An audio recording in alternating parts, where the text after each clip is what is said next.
tik krāšņai personībai kā tu ir grūti atrast tādu kodolīgu formulējumu. Un es pacentos. Man šķiet, ka tu esi viens no centrālajiem Latvijas radio dzīves zobratiem un viens no spilgtākajiem diennakts gaišā un tumšā laika burziņu muzikālajiem starmešiem. Toms Grēviņš. Esiet sveicināti. Esiet sveicināti. Cik gadi ir pagājuši kopš mūsu iepriekšējās intervijas, Edgar? Kāda 20? 15? Tik daudz. 15. Man ir 30 līdz 8. Un, es strādāju avīzē, kad man bija kāds 21, 22. Jā.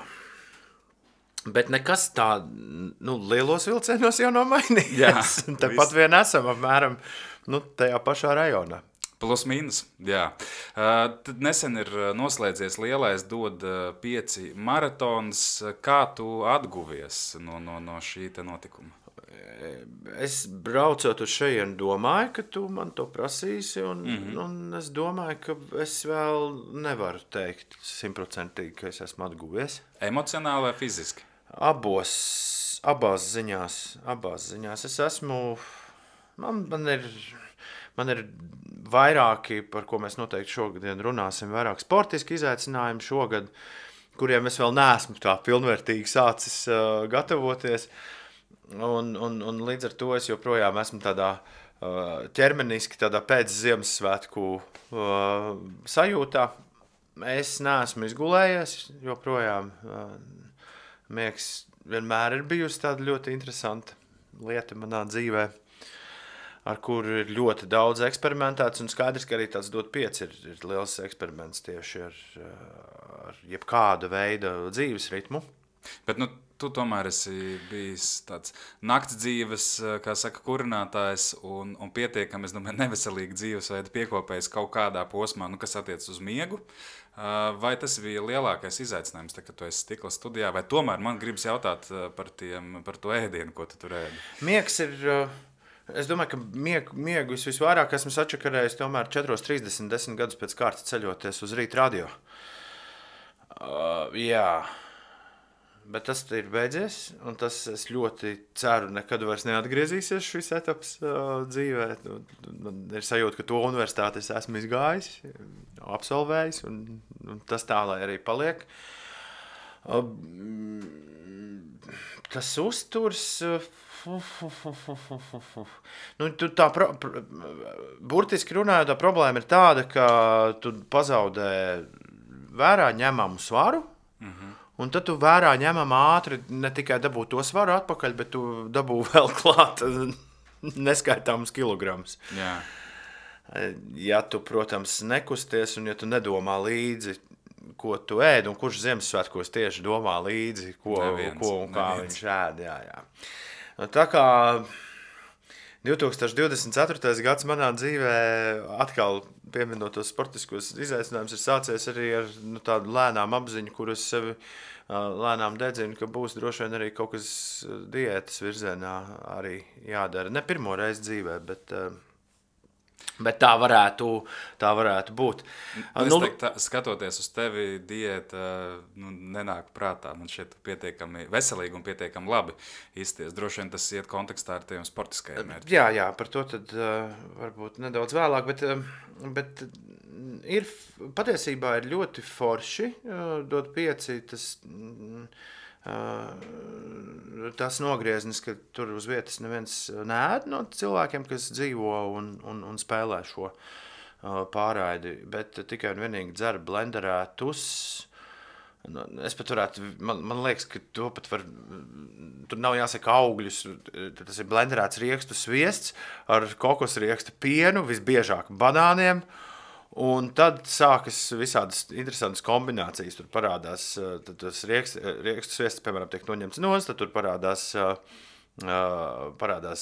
avokādo diezgan padaudz, parādās tomātu sūla, parādās selerija. Tur to visu. Bet tu pats to izdomā, vai tev kāds sastādā grafiku? Mēs šobrīd jau vairākus gadus lietojam, pirms gadiem 4-5 sastādītu fantastisku recepšu grāmatu. Visam dod 5, un pēc tā tad arī tie kokteļi top. Man ir asistenti sagatavojuši jau vienkārši blenderējamu trauku, kurā viss ir iekšā. Tādā ziņā tas ir servis ļoti patīkams, jā. Nav gluži, ka pašam ir jādomā. Tiesa, Magnus Seriņš ir Labdarības maratona dod 5 vēsturē bijis tas cilvēks, kurš visvairāk eksperimentēja, un tad Magnus gados ir bijis tā, ka Magnus ir tāds tā kā pavārs, viņš visiem taisa un meklē kaut kādas jaunas garšas, kaut kādas jaunas izaicinājumus. Un tad lielākoties ir tā, ka, tādi varbūt ne pretīgi, bet specifiski ir kādi 2 smūtiji, kuri parādās nedēļas laikā nepārāk bieži. Bet viss pārējais ir galvenokārt vai nu tas ir sāļš un ass, vai arī tas ir kaut kas ir ļoti, ļoti salds un atgādina vienkārši saldo ēdienu. Un kāpēc tas ir forši? Šogad es pirmo reizi šķiet arī publiski teicu, ka katru gadu kāds jautā, kāpēc jūs tur neēdat? Un tad beigās es šogad līdz galam sapratu, ka tam vispār nav nekāds sakars ar tevi kā ar auditoriju. Tam ir sakars tikai un vienīgi ar tiem cilvēkiem, kas tur ir uz vietas, jo tā ir vēl viena lieta, caur kuru tu pilnībā nododies tam darbam, kurā tu esi, un tur nav kur ēst. Tad tur tiešām nav cilvēcīgi apstākļi. Tad, kad atved indiešu ēdienu, tad, kad viss beidzies, tad parasti es izvēlos kaut ko no indiešiem. Tu pielic bildi. Rīsi, karīs, ja? Lai maz nešķiet. Un tur nav kur, tur sēd uz gultas un ēd, jo tur nav kur. Un tāpēc man liekas, tas būtu visai ļoti savādi, pat iedomāties, kā tā ēšana tur tiktu organizēta. Savukārt tas smūtijs ir ārkārtīgi ērts, viņš tev visu laiku ir blakām pultī. Un kas ir interesanti, ka arī man vismaz izdodas saruna ar organismu. Protams, ka es iesāku dienu ar kaut kādu uzturu, un tad tālāk ejot, es arī klausos, ko man saka organisms. Gribas kaut ko aiziet. Un patiesībā tur tas viss ir sabalansēts tik labi, ka tur tāda klasiska izsalkuma sajūta nav. Pirmajos gados ir ļoti, ļoti, ļoti jācīnās ar smaržām, kuras nāk apkārt. Tās bija gan stacijas laukumā, gan Doma laukumā. Tur vienkārši jūt ēdienas smaržu. Un tad ir tāda ļoti... Ir tāda grāmata, pie kuras ļoti daudz cilvēku nonāk kaut kad dzīves posmā, tā ka viņiem ir vajadzīgas kādas atbildes Franklā Man's Search for Meaning. Latviski viņai ir pavisam savādāks nosaukums, tāpēc es to tagad neatcerēšos, kas ir holokausta izdzīvotāja dienas grāmata. Un tur ir ļoti interesants fakts, ko es arī uzreiz esmu novērojis un kas man izskaidroja to, kas notiek dod 5. Tad, ja tur ir vairāk cilvēku, šogad es biju viens pats, bet ja tur ir vairāk cilvēku, tad Frankls raksta, ka tajos apstākļos, kādi bija Aušvicā, viņiem vispār pazuda jebkāda seksuāla interese, ko viņš arī novēroja visiem cilvēkiem. Un dēļ tā, ka bija šausmīgi limitēts pārtikas daudzums, kas tad arī ir tā vienīgā lieta, ko es salīdzinu šajā stāstā ar dot 5. Tad, kad ir limitēts pārtikas trūkums, tad cilvēki sāk pļāpāt par ēdienu. Un viņš apraksta, ka Aušvicā cilvēki atceras visādus greznus ēdienus, kurus viņi ir ēduši. Un ļoti daudz mūsu tādas aizkadras sarunas patiešām ir tādas. Tu iedomājies, ko mēs ēdīsim, tad, kad mēs iesim ārā. Un tad mēs iedomājamies, un tad aiziesim uz to restorānu. Tur ir tā gaļa. Un tad mēs ēdīsim to gaļu. Tad paņemsim klāt vēl to. Bet man ir tev uzreiz tāds pats stāsts. Tu dzer to smūtiju, un tad tu domā par to ēdienu, un tad tā dzīve ir jau daudz gaišākās krāsās. Es to grāmatu neesmu lasījis, bet es atceros, mēs gājām pirms kādiem 5 gadiem apkārt Monblānam ar Raimondu un ar mani sievu Sandu. Un bija kaut kāds viens brīdis, ka mēs atpalikām no tās grupas, bija jau vakars un pret kalnu jāiet un ritīgi grūti, mēs aizgājām greizu ceļu un nenormāli gribās ēst. Mēs kaut ko rakstam, ka tā pārējā grupa ir jau nometnē. Un mums vēl jāiet tur kaut kāda ekstra 2 kilometri, un mēs tieši sākām ar Raimondu, un gribas nenormāli ēst. Un mēs sākām to sarunu. Raimonds saka, nu ko, ņemsim baltmaizi? Es saku, ok, ņemsim baltmaizi. Nu, grauzdēsim? Es saku, davai grauzdējam. Tad tev sviests patīk? Nepatīk. Un beigās viņš uzservēja vienkārši tik brīnišķīgu galda domās, ka tas arī piepildīja un ļāva kaut kā priecīgi aiziet līdz galam. Tā kā fantastiski. Tā ir konkrēta psiholoģiska feature, kas ir vienkārši mums iekšā, un ir vienalga, kurš gads, kādi pat drausmīgi, kā es pieminēju, apstākļi. Runājot par to, ka es vismaz esmu tāds cilvēks, ka es ļoti klausos, kādus mākslas darbus, kādas grāmatas, kādas filmas, mūziku piemin citi cilvēki, kas man interesē, tad man uzreiz ir jāsaka arī tev, kā cilvēkam, kas nav Franklu lasījis, ka es saņēmu signālu, ka tas ir jāpalasa no tāda dzīves skolotāja, un es neko dzīvē tur baigi neatradu. Es drīzāk tikai pastiprināju savu kaut kādu priekšteču, vainas apziņas apjausmu par to, kā sabiedrība ir pieļāvusi kaut ko tādu kā holokausts.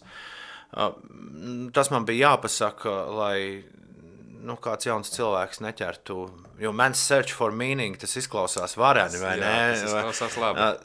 Vienkārši es brīdinu, ka var gadīties, ka tas meaning tur arī līdz galam tev nav atrodams. Par lietu, kas tika ar savā ziņā meklēta, bija atbilde risinājums šī gada lielajai Dod 5 tēmai. Un es nezinu, kā tu jūties, bet tā bija šķiet kāda otrā diena, kad bija saziedoti 100 vai kaut kas bija šķiet ar 100 000. Un tur paralēli notika vēl cita labdarība, un tur tie cipari bija krietni lielāki. Un mēs sēdējām te birojā un saku, bļāviens, tas Latvijas jaunietis sabiedrībā ir pie kājas. Kas tev bija galvā tajā brīdī, kad es pieņemu, ka tie cipari nebija tik lieli, kā bija gaidīts? Es tiešām, un tā nav melošana, to var paprasīt jebkuram no mūsu komandas, es par cipariem vispār neiespringstu. Okay. Bet kā jebkuram cilvēkam man patīk sevi kaut kam sagatavot, bet redzi, tā kā mēs jau 9 reizes šo esam darījuši, tad es jau eju ar konkrētu projekciju tajā brīdī, kad mēs sākam šovu. Es jau redzu to, ko jūs neredzat, respektīvi es redzu datus, kāda ir aktivitāte līdz brīdim, kad mēs sākam, un kā šo aktivitāti var salīdzināt ar aktivitāti, teiksim, pirms gada, pirms 2, pirms 3, pirms 4. Un patiesībā tas rezultāts, ko mēs dabūjām gatavu, tagad atskatoties uz to projekciju, pirms es iegāju iekšā, ir vienkārši fantastisks. Arī pirms šī ieraksta, vakar bija liela projekta izvērtēšanas sapulce, kur arī Rūta Dimanta teica, tas neticami. Mēs kopumā pieliekot klāt vēl naudu, kas tika pieziedot, un kas, tur bieži vien ir visādas astes, kamēr kāds kaut ko pārskaita un tā. Un kamēr mēs parasti 8. janvārī pavisam noslēdzam vai 7. projektu. Un mēs esam savākuši otro lielāko līdzekļu apjomu Dod 5 vēsturē. Kas bija pirmais? Tas ir neticami. Pagājušā gada Ukraina, kad gandrīz tika savākt miljonus eiro Ukrainas bēgļu, bērnu pamatvajadzību nodrošināšanai šeit Latvijā. Un jā, tas ir wow. Un līdz ar to nav svarīgi, ka kāds cits, patiešām kāds cits savāc vairāk. Svarīgi ir tas, ka mēs nērtu tēmu, kura neinteresē cilvēkiem, kaut kādā veidā tomēr padarām par dienas kārtību. Es pat gribētu teikt, tā skaļi pusē Latvijas mājsaimniecības vakar uzzināju, ka šogad Dod 5 ir uzrunājuši 55% no Latvijas interneta auditorijas. Wow. Tas ir crazy. Tagad tu redzi šos datus, tad 55% no Latvijas interneta lietotājiem ir kaut ko dzirdējuši par Dod 5. Tālāk, protams, varētu tērēt milzu naudas un prasīt, cik no viņiem vispār saprat, par ko ir stāsts. Bet vienalga, mēs vairs neesam mazs kaut kāds hipsteru tusiņš, kuru zina tikai citi hipsteri un viss. Tā jau ir, tā ir tiešām liela lieta. Un šī, un atkal par spīti, es atkal saku, neviens nevērtē un nedrīkst svērt un salīdzināt labdarību, bet dot 5 iesaistes ziņā, cilvēku iesaistes ziņā ir joprojām lielākā labdarības akcija milzus un daudzu soļu attālumā no jebkura cita, jo šis joprojām ir stāsts par to, kā uzrunāt pēc iespējas vairāk cilvēkus, kaut vai to 5 izvēlēties un ziedot. Jo tas hardcore fanbase, ja? Viņiem jau ir ļoti daudz atzīmēs, mums jau vienalga. Ja jau jūs šo esat pacēluši dienas kārtībā, tas nozīmē, tas ir svarīgi. Mēs kā katru gadu gribam dzirdēt šo gabalu, kur jūs piecītis un aiziet, bet jā, katru gadu arī jau 10. reizē tas svarīgais tomēr ir dabūt kādu, kurš pirmo reizi dzīvē dzird par šo iebakstīt un teikt, hei. Man šķiet vien kompliments, ko es gribu pateikt. Tanī brīdī, kad tu biji atnācis pirms visa pasākuma šeit runāt, bija sajūta, ka to tēmu nevar tik vienkārši noformulēt, kā pateikt, priekš kam tā nauda. Vienu gadu tu vari teikt, pirksim jaunas krosenes, citu gadu pirksim mugursomu. Šeit tu tā kā nezini, ko izdarīt, un kas jums ļoti labi izdevās, ka tā tēma un problemātika, manuprāt, tiešām šķita nokomunicēta un cilvēkam darīt saprotam. Tas bija viens. Super, ka tā izdevās. Otrs, par ko es mazliet tā sapņoju, es braucu mājās, neaizsūtīju tev ziņu, jo tu biji aizņemts, bet tas bija vakars, kad bija Kristīna Prauliņa un dziedāja, un es tā aizdomājos par vienu lietu. Cik forši, ka tik intensīvā periodā tu vari jebkurā brīdī ieslēgt radio, jo tas bija kaut kad diezgan pavēl. Tas bija vēl. Un es tieši braucu mājās un ka visu laiku tev tā ziņa ir ēterā, kaut kāda tēma, un ka cilvēki sanāk kopā, un viņi nāk nevis, lai kaut ko paņemtu, bet drīzāk, lai dotu. Un es domāju, ja tā darbotos mūsu Latvijas valsts valdība, ka mēs izdomājam, ka ir viens jautājums, kas ir jāatrisina. Piemēram, vienā gadā ceļa. Sanāk visi kopā, mēnesi ņemās, nedēļu ņemās, visi runā, piedāvā, līdz to lietu atrisina. Tā, protams, ir utopija, bet es par to domāju. Jā, bet savā ziņā jau tieši tas notiek dot 5. Respektīvi, dot 5 ir šāds aparāts, bet kas ir, ko ir svarīgi saprast, ka politiķiem, kā mēs labi zinām, ir miljons lietu. Respektīvi, viņu darba kārtībā ir miljons lietu, medmāsas brēts, skolotāji brēts, valstī bezdarbs, ekonomika, mēs esam parādos. Viņiem ir jādomā par visu kaut ko.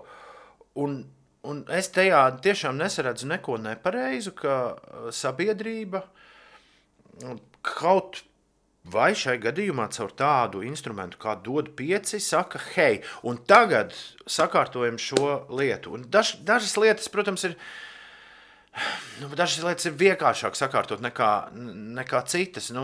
Par piemēru dod 5 gadījumā ir neiespējami aiztaisīt uzreiz bērnu namus ciet, kā institūcijas, tā kā vienā rāvienā.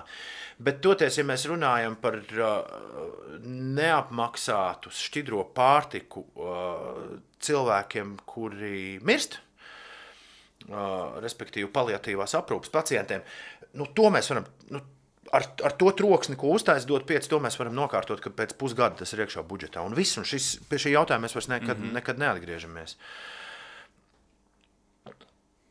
Jauniešu sakarā šī bija otrā reize, kad mēs runājam par prevenciju. Un tā ir milzīga problēma, ko tikai un vienīgi jaunā paudze var iznest uz saviem pleciem, jo vēsturiski mēs labdarību pazīstam kā seku novēršanas un ugunsgrēku dzēšanas pasākumu. Un tajā brīdī, kad tu sāc runāt par kaut kādu prevenciju, kad mums tagad vajag ieguldīt naudu kaut kādā lietā, lai vēlāk mums nebūtu vairs to seku, tajā brīdī, protams, tas procents krīt, bet ļoti liela sabiedrības daļa saka, klausies, Grēviņai izgulies. Tā kā, pasties, mums te nav cilvēkiem nav ko ēst. Ja? Bet tas ir tāds koks ar diviem galiem. Pagājušajā weekendā es biju jaunāko dēlu aizvedis Berlīnē uz zooloģisko dārzu. Es domāju, tur tie skati zem tiltiem, kur dzīvo bezpajumtnieki. Es pirmoreiz redzēju mežā. Tas sabūvēts teltis. Tie skati man tomēr liek domāt, ka mēs dzīvojam lielā labklājībā. Pret tiem skatiem, kurus es redzu ikdienā dzīvojot Rīgā. Respektīvi, es domāju, ka tas, mums nav vispār citu variantu. Ja mēs gribam, lai mūsu bērni dzīvo foršā valstī, mums ir aizvien vairāk jādomā par to, kā mēs sakārtojam preventīvu lietas. Piemēram, tu māki peldēt? Tu kādreiz esi mācījies peldēt? Tu kāds ir mācījis peldēt? Es mācījos peldēt no 4. uz 5. klasi, jo es no Cernikavas skolas pārnācu uz Rīgas Hannes vidusskolu, kur bija baseins. Aha. Un man vajadzēja iemācīties, lai es pirmkārt tas nav lauka skola, bet no perifērijas atnākt uz Rīgu, un lai par mani nesmietos, es tanī vasarā vienkārši kā negudrs gāju un mācījos. Es 7, 8 gadu vecumā gāju uz baseinu, arī mācīties peldēt, bet es tā arī neko neiemācījos. Es nezinu, kāpēc man neviens neko nemācīja, bet es tikai gar maliņu. Tā kā turējos, un tā es kaut kā tām nodarbībām galā tiku, bet tas, ka mēs redzam to ārprātīgo statistiku, cik daudz cilvēku noslīkst katru vasaru, un tā ir mūsu problēma, mēs esam ģeopolitiski. Visu apkārt mums ir ūdens, mēs ejam peldēt. Šo ir visvienkāršāk izskaidrot. Sākam mācīt pilnīgi visiem bērniem peldēt, un mums šī problēma vairs nebūs.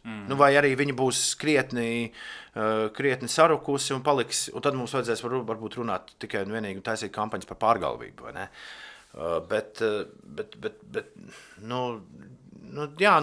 Un tas ir tas, kā lietām būtu jādarbojas. Jā, bet prevencija ir dārga, un tas ir biežākais iemesls, kur tā nauda paliek, ka tu viņu it kā varbūt uzreiz nevari izmērīt. Man šķiet, tas ir kaut kāds tāds stāsts, bet pavirzot to kameru no Doma laukuma vairāk uz tevi, arī šī gada dod 5 kontekstā, es domāju, šodien, protams, katrs jaunietis uzskata, ka viņš ir pavisam īpašs, ka viņš nav parasts, bet, ja skatās uz tevi, par tiešām nevar teikt, ka tu esi parasts džeks. Tu vai ļoti patīc, vai ļoti besī, bet tādu vienaldzīgo nav. Vēl jau vairāk, ja mēs patinam kaut kādu laiku atpakaļ, kad tu biji tāds varbūt vēl pompozāks un tāds vairāk traci taisīja, tad arī tās negācijas un ko viņš iedomājās un tā tālāk bija daudz vairāk. Tu biji pietiekami spurains, bet vienkārši aktīvs jaunietis. Kas bija tie pieturas punkti, kāpēc tu pats nenogāji no ceļa? Wow! Es tā kā Gustavo varētu droši vien teikt, ka nav jau nekur līdz galam teikts, ka es nenogāju no ceļa. Tikai man bija ļoti liela, vienmēr man ir bijusi ļoti liela dzīvot griba, lai tiktu atpakaļ atkal uz ceļa. Bet es esmu bijis punktā, kur šķiet, ka viss ir slikti un nav vispār nekāda gaisma tuneļa galā. Tas bija kad vairāk bija tīnas jaunietis? Tas bija tīņu gados, tas bija pašas 90. gadu beigas, jā. Kas bija tas tavs lielais dzīves jautājums? Es nevienam nebiju vajadzīgs. Kā? Tā.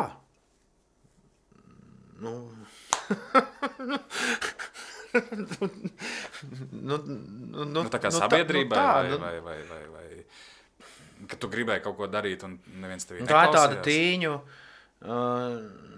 Tā ir tāda tīņu, man liekas, diezgan parasta sajūta, kurai katram ir jātiek pāri. Nu kā, man tas ir laiks, kad internets bija bieži vien atgādināja, es pat nezinu, kā to lai izstāstu, skaitļojumu mašīnu. Internets bija kaut kas, ko lasīja cilvēki. Yeah. Nevis kaut ko citu tur darīja. Internets bija tāda liela avīze, varētu teikt. Jā. Un respektīvi, tu nevarēji, tev nebija daudz variantu, kā likt par sevi manīt. Es droši vien, ja man šobrīd būtu 15, es droši vien Mixcloudā spēlētu dziesmas, komentētu, liktu iekšā un mēģinātu kaut kādu radio taisīt pats. Bet toreiz vai taisīt kaut kādu podcastu, nezinu. Bet nekas tāds nebija. Bet es kā tu aizķēries? Un mēs ar draugu uztaisījām, starp citu, internetu radiostaciju. Viena no pirmajām. Bet viņai nebija live stream, jo kaut kas tāds vispār nebija. Come on, tajā laikā internetā tika zvanot pa telefonu un gaidot. Bet mēs taisījām raidījumus, un tos raidījumus likām ar Real Media, ar Real Player. Viņi bija jāklausās, likām viņus iekšā un tā, bet tas uzrunāja loģiski 10 cilvēkus.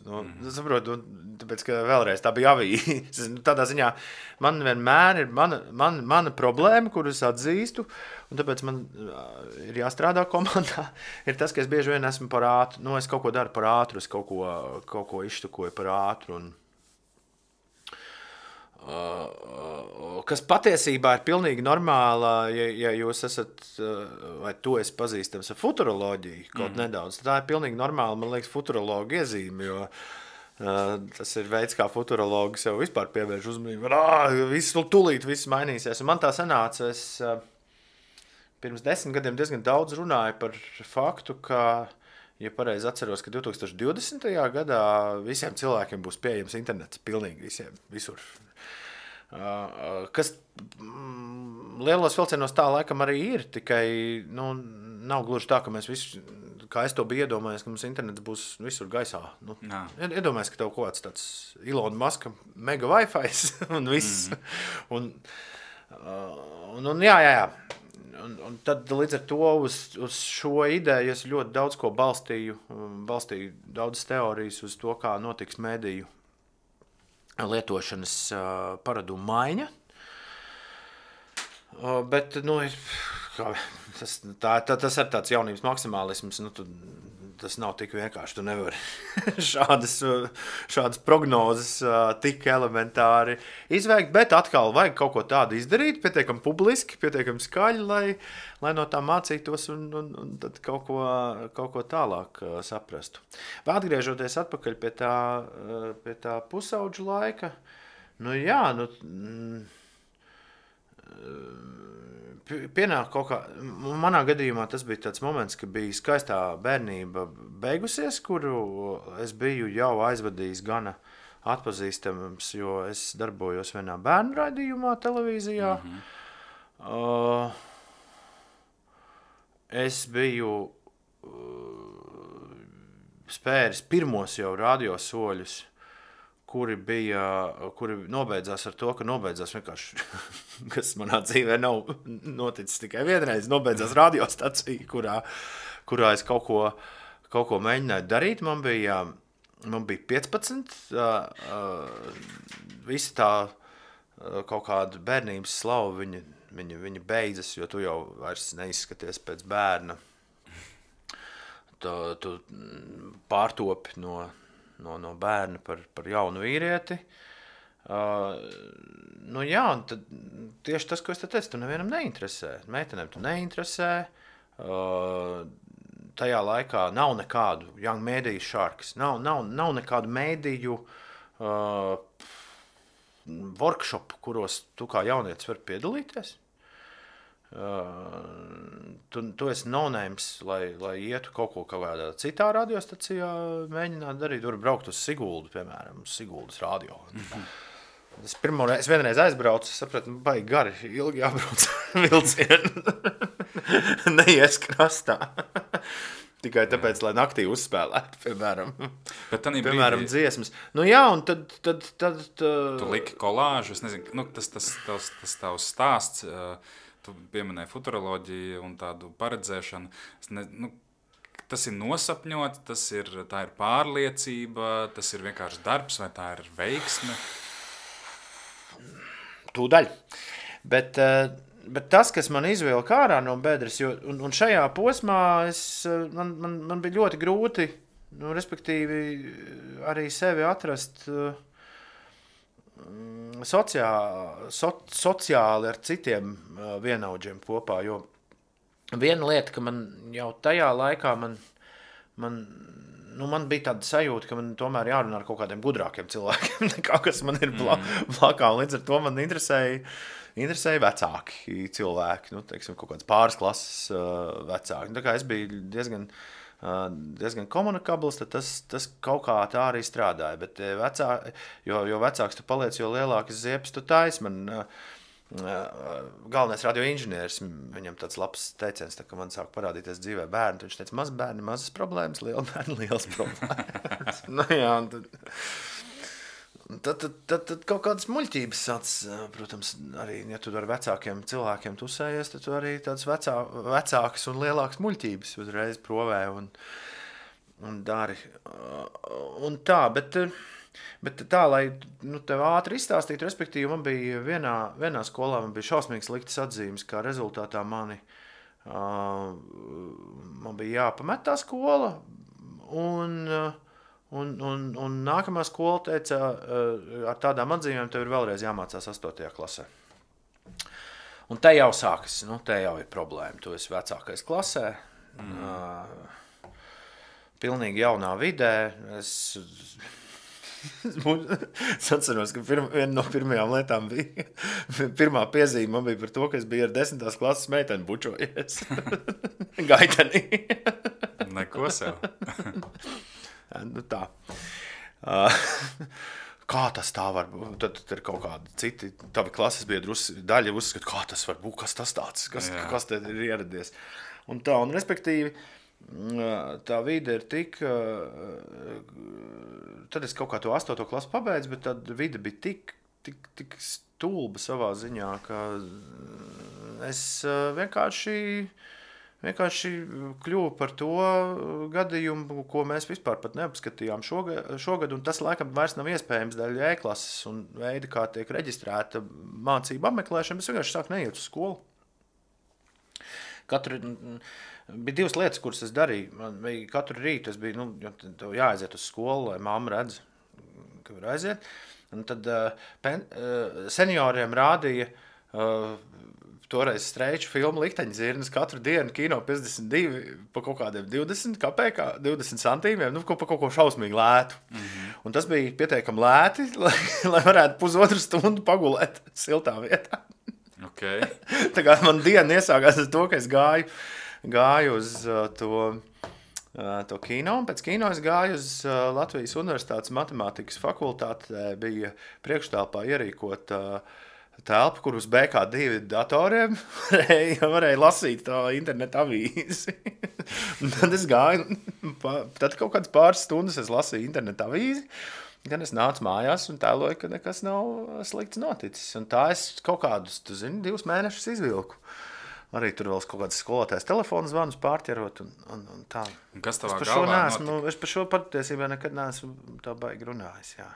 Bet tu kali tajā laikā, kaut kā, parasti Hollywoods filmās, es redzu šo te ekranizētu... Nē, tā bija tā bēdra, tur nebija nekāda izēja. Es vienkārši gaidīju, tas bija tas gadījums, ka es gaidīju, kā tas, es gaidīju risinājumu, es gaidīju to Deus Ex Machina, kaut kā sakārtosies. Un tas, kas sakārtojās, bija, es nonācu vakarienē jau 2 gadus iekavējis. 9. klasē es nonācu 9. Maiņu vidusskolā. Tur, kur daudz Latvijas grupas ir. Kas tik tur? 9. klasē, jā, man viens no foršākajiem futbola funkcionāriem. Mārtiņš Hartmans arī ieradās uz 9. klasi tur pabeigt. Un runāja par to grupu, jā, viņam bija grupa kopā ar Nilu Saksu. Viņi spēlēja mūsu izlaidumā. Bet tas, kas bija forši, bija tas, ka visi, tur pēkšņi tu satiki cilvēkus, kas arī ir bedrē, un kuriem arī ir bijis, tas nav tā gala pietura. Viņi bija visdažādākā vecuma, tas arī bija forši. Jau tāds darba kolektīvs, nevis vienaudži, kur, kā jau es tev teicu, man likās, ir... Un vēl viena lieta bija tāda, ka neviens man neteica, ka tu esi stulbs. Respektīvi, neviens pedagogs nesāka mūsu sadarbību ar šādu naratīvu, kādu es biju pieredzējis citur. Un tad es, protams, ar spīdošām sekmēm vesels 4 gadus tur nomācījos un pēc tam iestājos pat budžetā kultūras akadēmijā.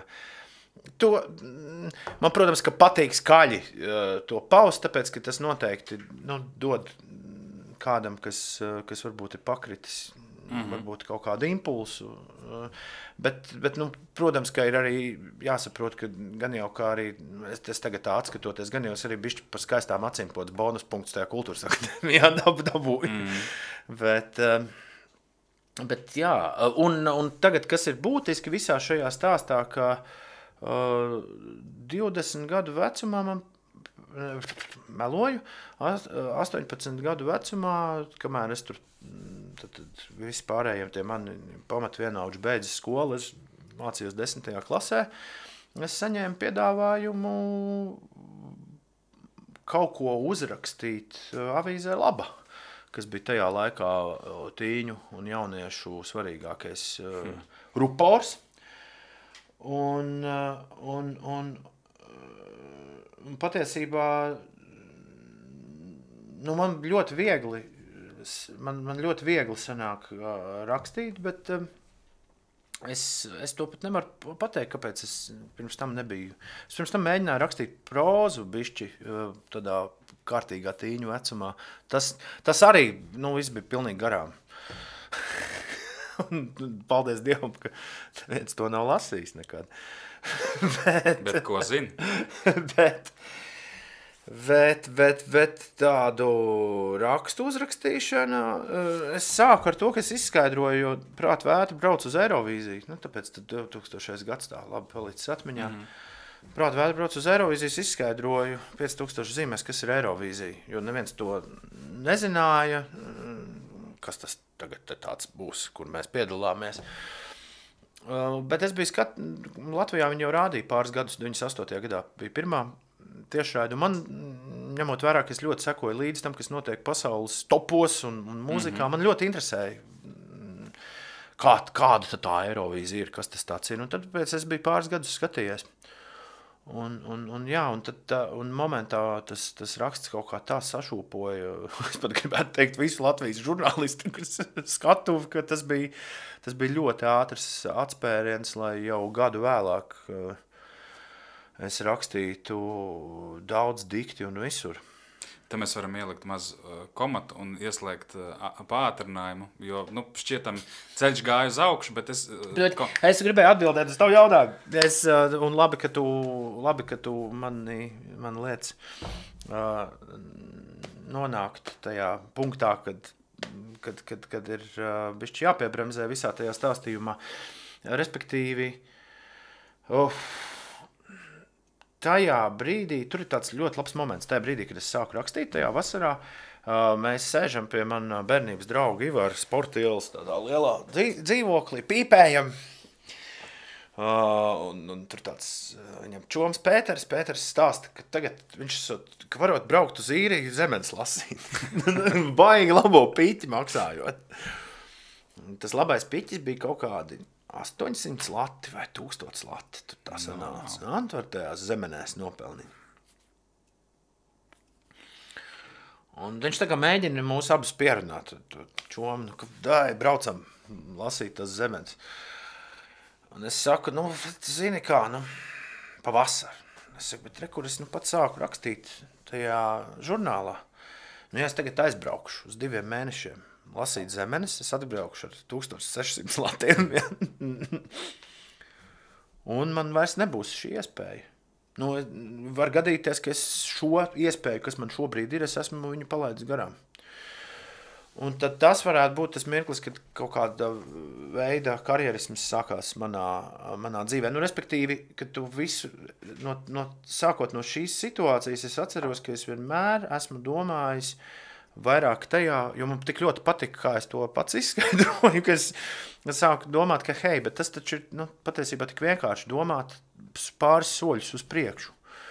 Nu, un domāt par to, ko tu gribi panākt, kas tas varētu būt. Nu, lūk, un tad te ir arī te ir arī atbildi uz tavu jautājumu. Mūs tagad pārtinot, un esot 2024. gadā, mūsu telpās Latvijas radio mēs šo to pieminam par 2027. gadu dot 5. Nu, respektīvi, tas ir veids, kā es uzskatu, ja tu gribi darīt lielas lietas, kā ir jāmēģina domāt un kā ir jāmēģina projektēt kaut kādi lieli, milzīgi projekti un galā arī savu dzīve. Un pilnīgi skaidrs, ka tas viss, ko es tev tagad varētu izstāstīt par 27. gadu dot 5, mēs varētu apsēsties 28. gada janvārī atkal šeit un apsmietos par to, ko es tev tagad izstāstītu. Jā. Bet nevienā brīdī tam, ka tie plāni mainās, kaut kas kļūst savādāks, tam nevajadzētu būt par šķērsli, manuprāt, domāt uz priekšu. Es kaut kur dzirdēju jaunībā, ka, ja tu gribi nodzīvot lielu un skaistu dzīvi, tev viņi kaut kā ir jāpaplāno. Nu, tev ir jāmāk atbildēt, kur es būšu tad, kad man būs, piemēram, 80. Nu, to es tev nemāku tā pateikt. Bet apmēram... Ap platēm, kaut kur par platēm mēs vēl parunāsim. Bet apmēram es iedomājos. Jā, bet es visā šajā stāstā gribēju vēl vienu tādu āķi iemest, kur es pārtinu to filmu, tas nav šodien, tas tomēr ir bišķīt uz pagātni. Sakrita laiks, kad es biju tāds aktīvs ballīšu un nakts dzīves norisēs, un tas tieši sakrita ar laiku, kad man šķiet bija tāds tavs primes pienā, un ar ko man tas asociējas primes, kad vienmēr, kur spēlē Grēviņš, bija tiešām forša ballīte. Es atceros to Summersons, laikam tas bija 5 vai 6 no rīta jūras krastā, 2 reizes skanēja Saula pērkons Daugava, kaut kādā sakarā kā noslēdzošā dziesma.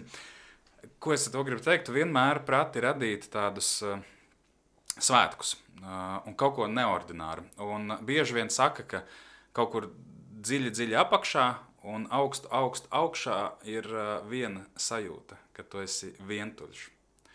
Kā bija būt tur augšā? Es pirmkārt nedomāju, ka es no turienes esmu baigi nokāpis. Es nospēlēju pagājušos ar lielāko gigu savā dzīvē, Deju svētku, pēc Deju svētku izskaņas koncerta Daugavas stadionā. Tā kā jā. Bet kā tur ir?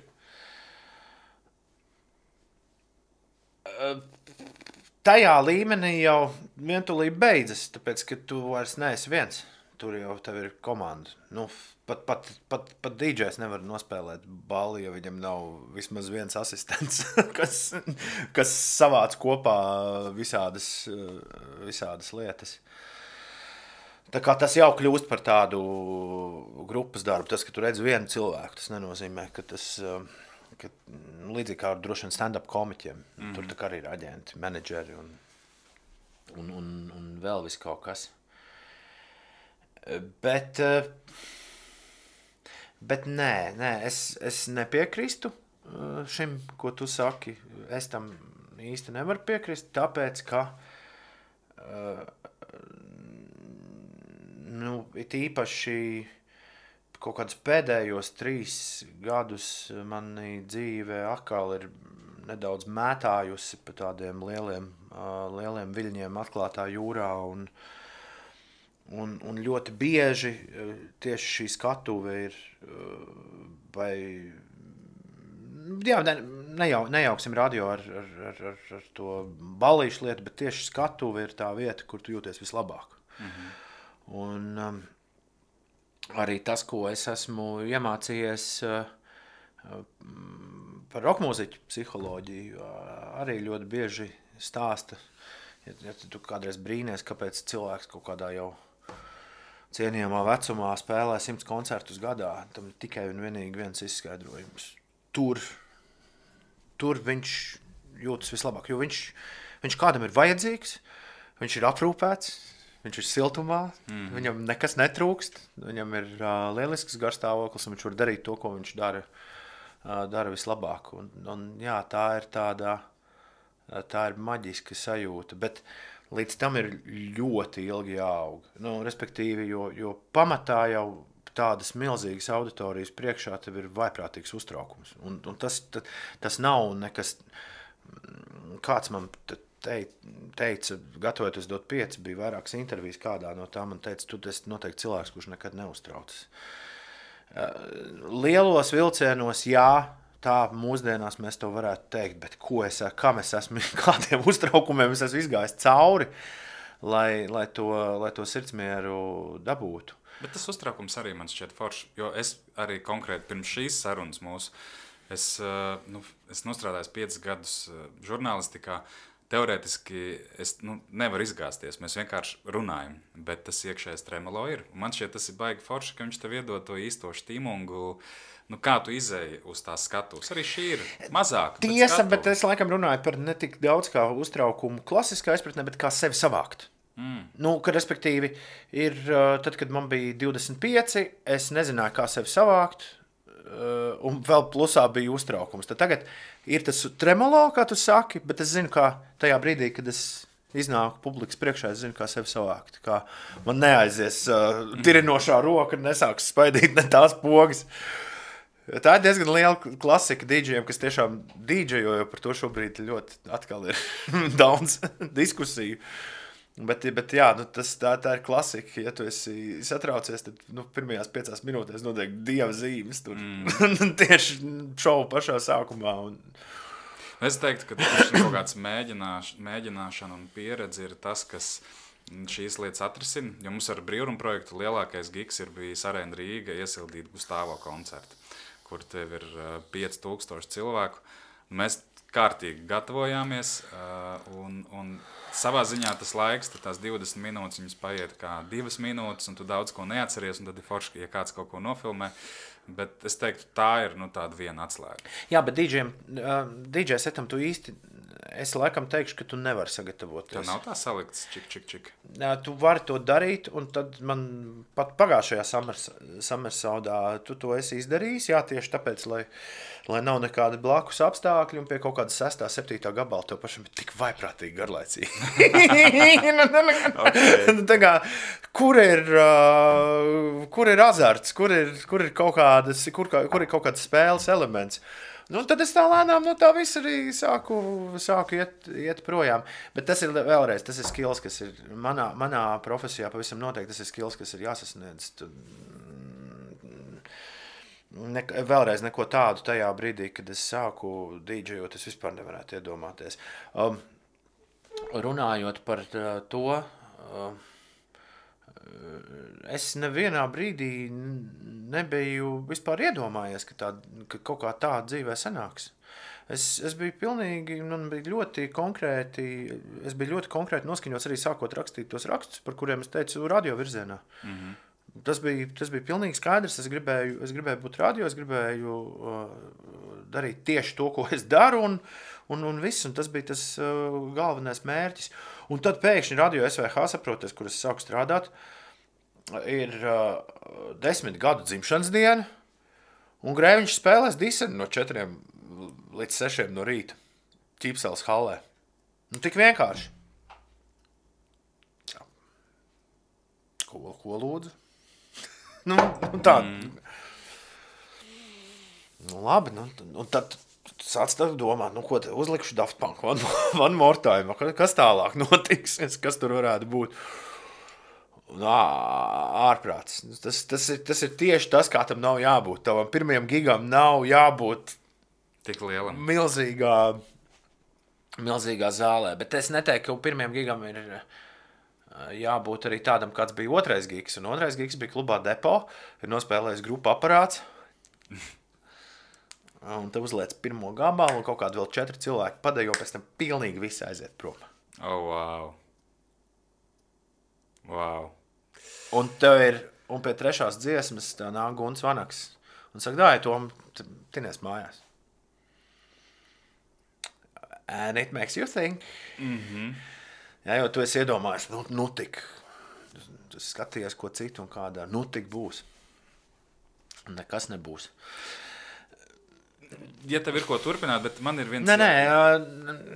Man ir viens tāds, es teiktu, dzīves jautājums. Šis ir mans dzīves jautājums. Es domāju, kā tā visa interesantā mūzika, jaunā mūzika, nonāk līdz tavai kastītei, līdz vēl citu DJ kastītei. Jums ir kaut kāda slepena organizācija, kurā sūta to visu jauno. Es domāju, kā tas var būt? Tas ir baigi mainījies. Tas tiešām ir, tas atkal, tas nav, mēs nevaram salīdzināt to, kāda šī situācija ir 2004. gadā, kad sākas Radio SVH lielais vakars, piemēram, un 2024. gadā, kad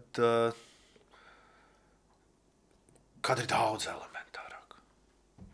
Un tanīpat laikā tas, kas ir vienīgais, kas ir joprojām kopīgs man, es ļoti daudz joprojām savācu mūziku no citām radiostacijām, no citiem radio.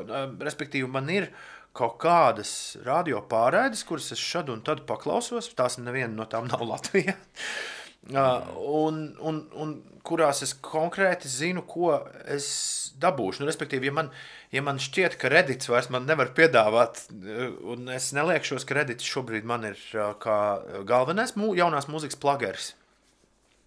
Un pat ne tik daudz, ka es vienkārši gribu atrast kaut ko, bet Reddits tā ļoti labi kalpo, lai tu nepalaistu garām, kas šobrīd ir hot, kurš pirms 2 stundām ir izdevis jaunu gabalu. Nu, tādā ziņā tas ir labākais veids, kā visu laiku to redzēt un teiksim, būt uz viļņa.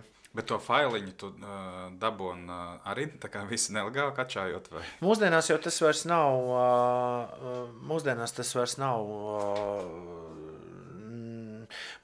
tas viss ir tik viegli, vienkārši un atviegloti atrisinājies.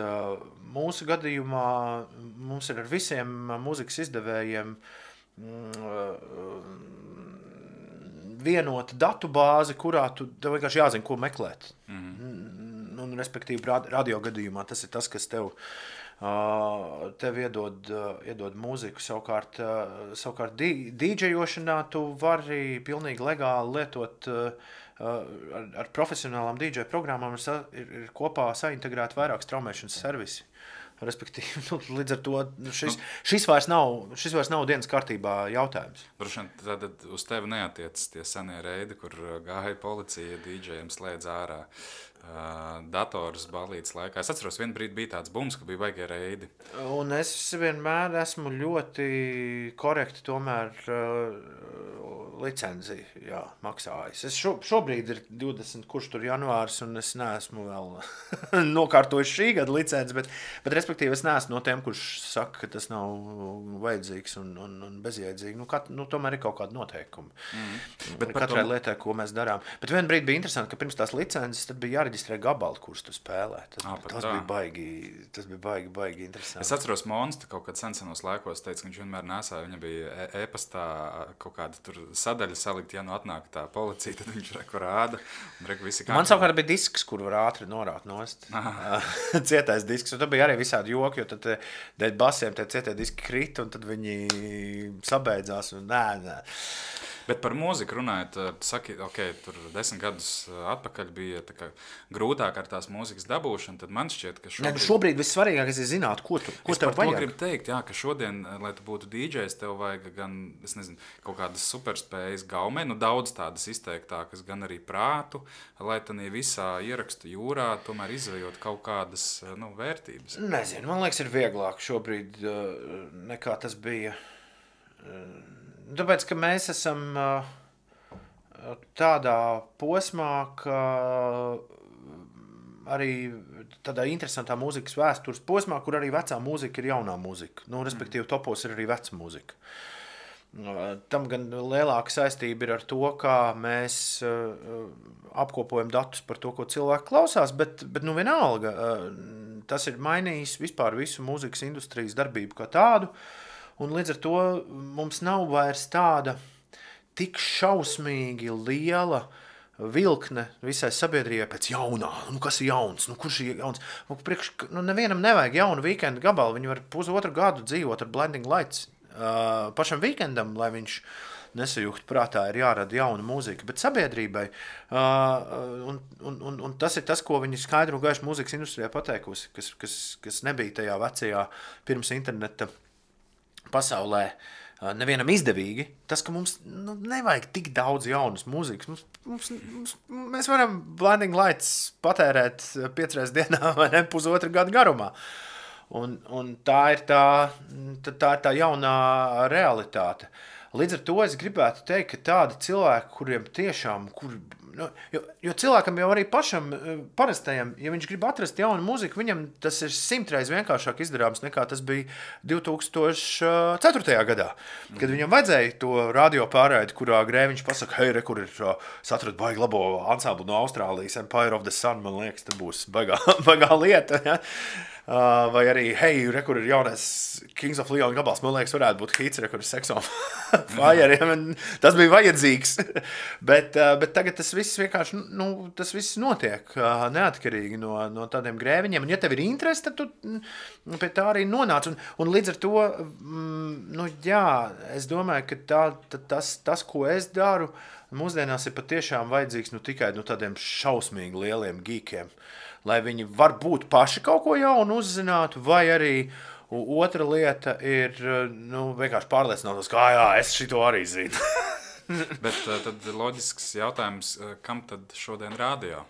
Kam DJs? Man bija pirms pāris nedēļām saruna ar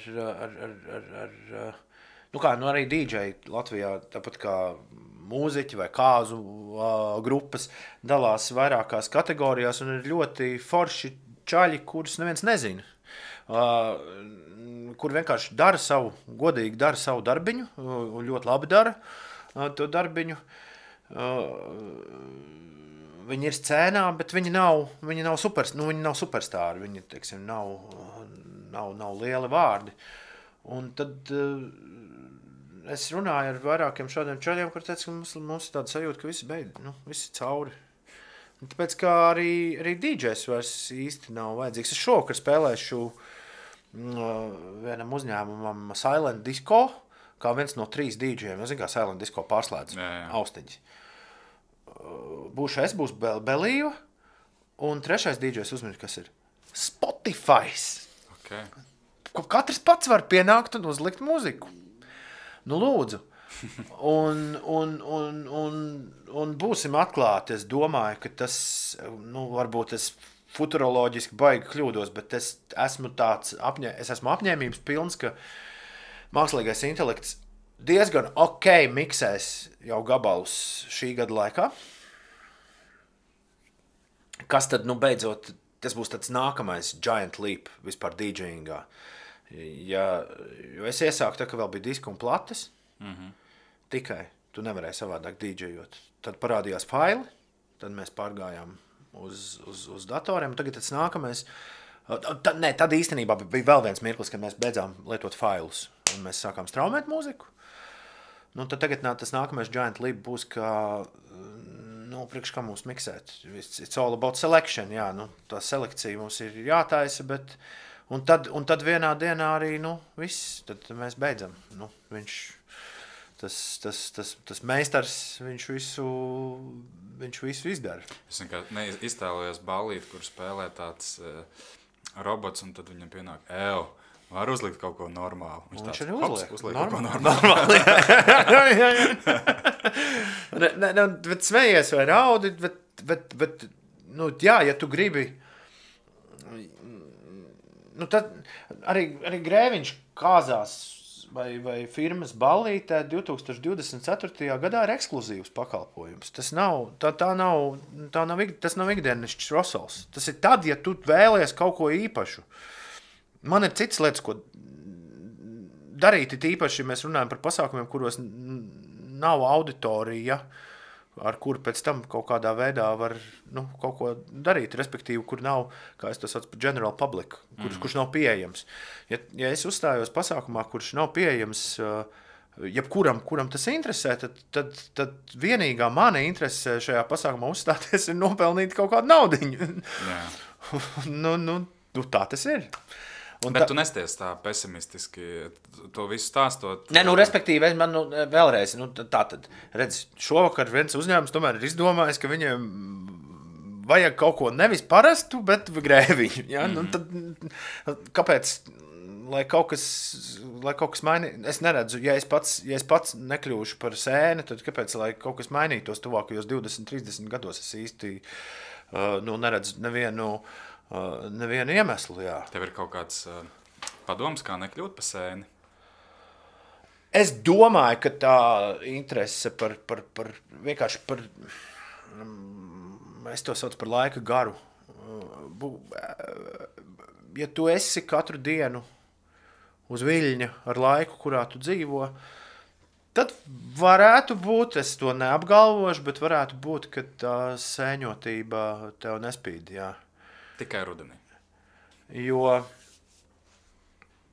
man liekas, to gan es redzu, tu apstāji tajā brīdī, ka tu, tas ir vienkārši, vienā brīdī cilvēkam ir viegli viss, tā kā, man ir jākoncentrējas savam darbam, tam, ko es daru, viss punkts pie vēlna, tad visu pārējo. Un otrs, kā arī mēs sākām šo sarunu par psiholoģiju runājot, tad psihologi ir pierādījuši, ka cilvēkam patīk mūzika, ko viņš klausās no 20 līdz 25 gadu vecumā. Tā viņam tālāk visu dzīvi ļoti patīk. Man arī tā ir, jā, man ir ļoti pārsmīļas, ļoti obscure lietas, kuras man patika tajā vecumā, un tās skan, un tas rada pavisam savādāku sajūtu nekā viss pārējais. Un ir ļoti viegli ieslīgt, palikt tur. Un tas tad arī, tas ir tas, ko es domāju. Tu nevari, ja tu nepaliec, ja tu saglabā sevī to prieku par jauno, tad vajadzētu būt, ka visiem ir kārtībā. Protams, ka ir šausmīgi grūti, šausmīgi grūti būs aiziet uz pozitīvus, uz Jason Derulo. Kad es pat nezinu, kam ir, droši vien kārtīgi jāpaballējas, kad stundu, divas pirms tam, tad tas varētu kaut kā ieiet kopīgā konceptā. Tas ir smagi. Tas tiešām ir smagi, un tas ir tas mirklis, kurā tu saproti to, kas ir rakstīts pasē. Bet Man šķiet viens no tiem momentiem, kā tu, nepaliec par sēni, saistās ar vinilu. Es arī man patīk vinils, bet man gada krājums, platis, es teiktu, varbūt es gadā kādas 20-30 jaunas nopērku. Lielākoties tās ir kaut kas jauns, un tad skatoties uz 70. gada pusi tīri, ka tā skaņa tai, mūzikai kā tādai, viņa man šķiet ir piemērotāka. Vienkārši skan. Labi skan. Šodien viņi visi tādi saspiesti un tur ir savi gļuki. Bet es jau turklāt zinu, cik plati tā tad maksā. Tev tā kolekcija katru gadu man šķiet bezizmērā paplašanās. Un kāpēc tu pērc fizisko formātu, ja ir taču digitālais? Tā droši vien ir audzināšana. Es uzaugu mājā, kurā bija vaiprātīgi daudz grāmatas. Es šogad pēkšņi netīšām uzskrēju virsū Mazā prinča jaungada karnevālā dīdžejam Ucim, kurš ir mans klases biedrs. Un viņš savai sievai, mēs nebijām tikušies gadus 15, 20. Viņš savai sievai, kur grēviņa, tu redzētu, kādu, cik daudz viņam bija grāmatas mājās, tā kā viņš uzauga, viņam bija visas grāmatas. Es tiešām dzīvoju tādā tā kā bibliotēkā. Vecā klusā centra dzīvoklī, 7 istabas, visur grāmatas. Pilnīgi visur grāmatas. Un kaut kur es dzirdēju, ka tā nav jāizlasa tās grāmatas, bet tas, ka tu esi tai mākslai blakām, tas, ka viņi ir ar tevi kopā tajā vienā telpā, tas kaut kā, tas padara to telpu tādu mākslinieciski īpašāku. Un man liekas, ka tā galīgi nav slikta lieta. Es, piemēram, kolekcionēju arī filmas. Tā ir tāda vienkārši forša sajūta, ka tev šis mākslas darbs man pieder. Un skatoties, man liekas, kino, cik es saprotu tās tiesības un blakus tiesības, tas diez vai tā darbojas, bet mūzikā jau patiesībā, tajā brīdī, kad tu to vinilu nopērci, tad tu pasaki tam mūziķim skaidru un gaišu paldies. Ja mēs runājam par jauno mūziku, tu viņam skaidri, tā ir viena kafija viņam, pilnīgi konkrēti, vai nezinu, tur 2 paciņas rīsu, ko nopirkt mājām. Šis ir veids, kā viņam skaidri un gaiši pateikt, jā, paldies, un forši, ka tur straumēšanā tu visas ielicis, un tā ir, bet man ir svarīgi, ka tu to dari, ko tu dari. Jā, tā patiesībā tā, ja tam būtu tāda vegāniska pieeja, tad vajadzētu visu pirkt Bandcampā pa taisno no pašu mūziķi, un tad viņš vēl vairāk dabū. No tā, bet ir arī mūziķi, kuri ļoti forši paši izdomā, ka man te Laura Vērze, Amerikas dziesminiece, atsūtīja savu jauno vinilu, klāt pielika polaroidu, tad speciāli glezniņu uztaisījusi, un krekls, forši, viņš izdomā, kā to visu padarīt tādu, ka tu arī pats kā fans jūties novērtēts. Man laikam vinilā patīk tas, ka tad, kad uzliec to platas pusi vismaz, ka tu nepārslēdz, ka tu noklausies līdz galam, jo mūsdienās baigi grūti tādā... Šajā ziņā kasete tomēr uzvar. Jā, kasete. Man 40 gadu dzimšanas dienā viens radio fans uzdāvināja pilnīgi jaunu, neatpakot no 80. gadiem Sony Walkman, un tā notika man atgriešanās pie kasetēm. Un par to es arī varētu garu un dikti pļāpāt, bet kasete ir vienīgais formāts, kur tev ir piespiedu kārtā jāklausās tas albums tieši tā, kā viņš ir ierakstīts. Vinilam tomēr tu vari palikt uz priekšu diezgan ērti, it īpaši, ja tev vēl ir DJ treniņš, tur ļoti, es nezinu, es droši vien nokļūdītos no 10 reizēm vienu, netrāpot uz klusumu pauzes virsū, tā iedomājos, adatu pārlicot. Līdz ar to, to tu vari tomēr izvēlēties, ko klausīties, bet, jā, kasetē tas ir tikai un vienīgi. Bet vinilam, man tomēr, saprotu, tu uzliec disku vai tu straumē lietu, un tu ļoti ātri aizpeldi. Ļoti ātri. Un bieži vien jau mēs mūziku klausāmies kaut ko citu darot. Un tad vinils tomēr tas man prasa, ka ja es, tas diemžēl ir lielākoties arī tā produkcija jau viņi netiek ražota bieži vien no tā labākā materiāla, nevienmēr viņam tas dzīves ilgums ir garš. Tad, kad tu esi atpakojis vinilu un tu viņu esi uzlicis, ja tu viņu vienkārši, nezinu, fonā gatavo vai vēl kaut ko dari vai skaldi malku, respektīvi, ja tu nedzirdi viņu, tu vienkārši nomet to visu naudu, ko tu par to iztērēji vējā, jo ļoti bieži tas nekad vairs neskanēs tā, kā tas skan tajā reizē, kad tu viņu spēlē pirmo reizi. Un līdz ar to tā tomēr man ir tas es plates pats mājās, tas nav tā, ka spēlēju katru dienu, kā to dara daudzi vinilofīli. Man tas notiek tajā brīdī, kad es varu apsēsties un tiešām iedziļināties tajā, ko es dzirdu. Tieši to es gribēju jautāt. Tev tās plates ir vairāk neatpakotas vai tomēr atpakotas? Jo es domāju par to režīmu. Ir jāatrod laiks. Man šis un tas ir, tu pieķēri, un tas tā ir visiem kolekcionāriem. Man šis un tas ir neatpakots, bet mēs runājam par 10 vienībām, nevis par 100. Bet es tur glīti gaidu savu dienu un sagaidīs un visai drīz. Bet man ikdienā es nesen nopirku ļoti labu streameri. Man ir Project streamers. Apple Music šobrīd dod tos super high-end flakus. Tur es bieži saku, ka tumšajā testā tur bieži vien no plates atšķirība ir visai minimāla. Plate ir tur tas spektrālais, ka viņi nogriež no augšām bišķi, tīpaši, ja tur ir ļoti daudz, viss kaut kas notiek.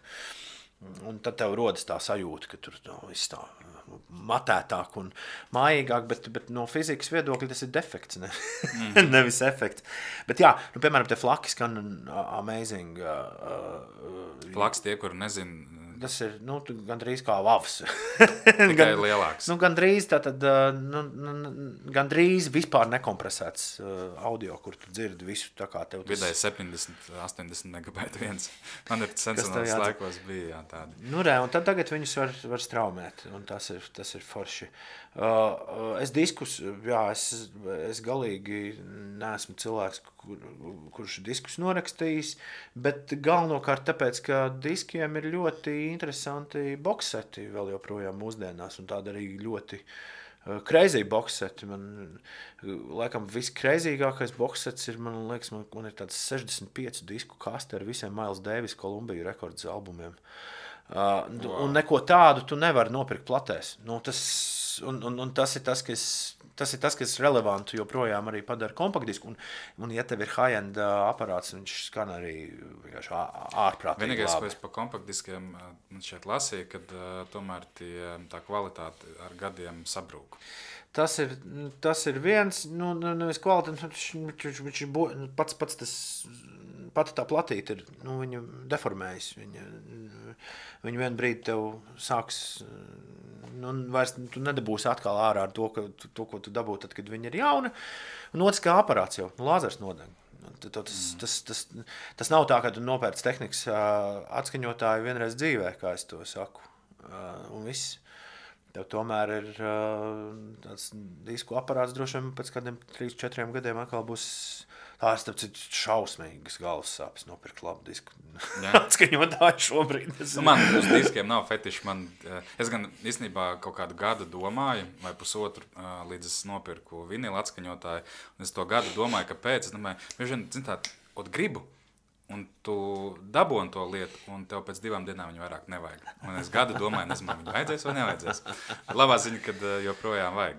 Bet tā ir tāda, man liekas, ka katram, man tas ļoti ilgi prasīja. Bet katram mūzikas mīlim, viņam ir pašam, nevis kādam, tā ir slinkošana. Vajag pašam lēnām lasot, uzbūvēt to savu mūzikas pasauli tādu, kādu tu gribi, un tik forša pavisam noteikti tik forša skaņa, kādu man ir un kādu es sev esmu uztaisījis. Tādu es nezinu, kur es vēl citur varu dabūt. Un tas nenozīmē, ka viņi ir stipri labāk tur pa vienu otru citu audiofīlu, bet viņi ir perfekti priekš manis. Priekš tevis, jā. Un tas, ka tu savām rokām katru to gadžetu un arī katru to gadžetu esi nopelnījis, par viņu domājis, sakrājis to naudu, nopircis. Aizgājis, atradis, tas arī vesels process. Un vinilam ir forši tas, ka tev tas ir nebeidzams. Un tad vienā dienā tu saproti, bet es varu atļauties adatu pa, teiksim, 300 eiro. Un tad tu lasi pusgadu, kur būs tā adata, kur tu nopirksi, un tad tu viņu nopērc. Un tas tiešām skan. Atkal viss pilnīgi savādāk, un tev ir atkal jāvēl kārā visās. Es sāku par to domāt. Vēl man ir tikai pavisam daži jautājumi par mūziku, un tad iesim sarunas finiša taisnē pāriet uz sportu. Bet par mūziku. Es domāju, ja es esmu šobrīd jauns ar savu guļamistabas studiju, ar neierobežotām iespējām uztaisīt savu kaut ko pirmo, tev ir kaut kāds padoms, ko darīt? Vispār nedomā par auditoriju.